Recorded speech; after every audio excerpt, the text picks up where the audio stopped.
Have you ever wondered why we chase success, fall in love, or even struggle with bad habits like procrastination or addiction? What if I told you that one tiny molecule in your brain is responsible for all this? Yes, I'm talking about dopamine, the molecule of more. In today's video, we are diving deep into the groundbreaking book, The Molecule of More by Daniel Z. Lieberman and Michael E. By the end of this video, you will understand how dopamine shapes our desires, motivations, relationships, and even our political beliefs. So grab a coffee, sit back, and let's explore the incredible power of dopamine together. Dopamine is a neurotransmitter, a chemical messenger in your brain that plays a key role in how we experience pleasure, motivation, and reward. But here is the twist. Dopamine isn't about enjoying what you already have. It's about wanting what you do not have yet. It's the molecule that drives us to seek more success, more love, more possessions, more experiences. That's why the author called it the molecule of more. The book explains that dopamine operates in two distinct modes. Number one, desire mode, which focuses on things we do not yet have, which is the future. And the second one is the control mode, which deals with things we already possess, the present mode. Dopamine thrives in the anticipation of reward rather than the reward itself. Think about it. How often you have been more excited about planning a vacation than actually being on it. That's dopamine at work. Let's start with desire mode first. The part of dopamine that makes us ambitious and goal-oriented is what desire mode is. This is the force behind human progress. It's what drives scientists to make discoveries, entrepreneurs to build businesses, and artists to create masterpieces. But here is the catch. Dopamine does not care if you're happy. It only cares if you're pursuing something new. That's why achieving a goal often feels anticlimactic. You hit that milestone, whether it's getting a promotion or buying your dream car, and instead of feeling satisfied, you start looking for the next big thing. Take the concept of the hedonic treadmill as an example. Imagine you have been saving up for months to buy the latest smartphone. The day finally arrives. You unbox it, feel ecstatic for a few days, but then what? That excitement fades quickly because dopamine has already moved on to its next target. Another example is creative geniuses like Vincent van Gogh or Steve Jobs. These individuals were driven by an insatiable desire for innovation and perfection, classic dopamine behavior. But this relentless pursuit can also lead to burnout or dissatisfaction because no achievement ever feels like enough. Dopamine also plays a huge role in our relationships, especially romantic ones. In the early stages of love, dopamine levels are sky high. You feel euphoric just thinking about your partner. They seem perfect in every possible way. But here is where things get tricky. Dopamine thrives on novelty and anticipation. So as a relationship becomes more stable and predictable over time, those initial fireworks fade away. This is why some people struggle with long-term commitment. They are addicted to that initial dopamine high. Think about the honeymoon phase in a relationship. It's all-consuming passion fueled by dopamine.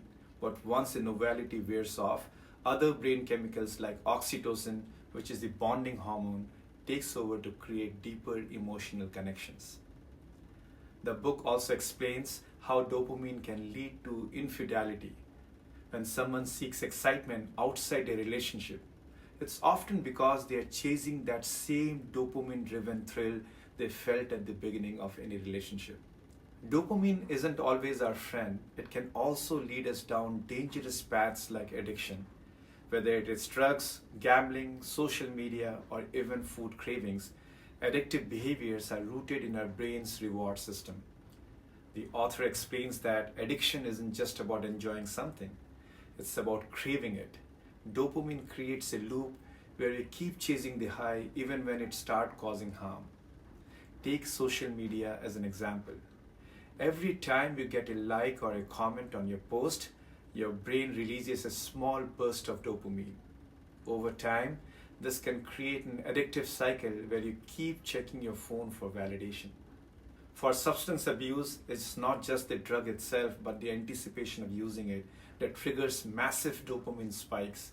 This explains why addicts often relapses. They are not just addicted to the substance, but also to the ritual around it.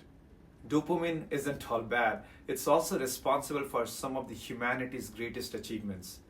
The book highlights how this molecule fuels creativity by making us curious and open to new ideas. Creative people often have highly active dopamine systems that push them to think outside the box and take risks others would not consider. Consider Elon Musk. His constant drive to innovate with projects such as Tesla and SpaceX is classic dopamine behavior. He is not content with what he has. He always wants to push boundaries.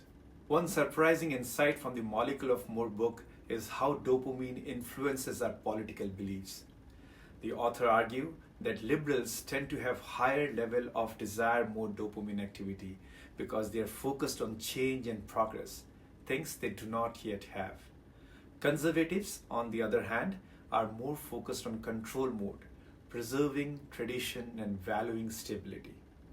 This does not mean one side is better than the other. It simply shows how brain chemistry can shape our worldviews.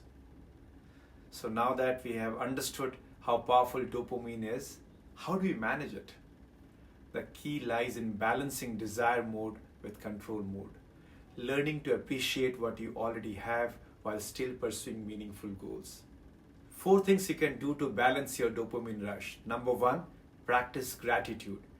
Regularly remind yourself of what you are thankful of. Number 2, set realistic goals.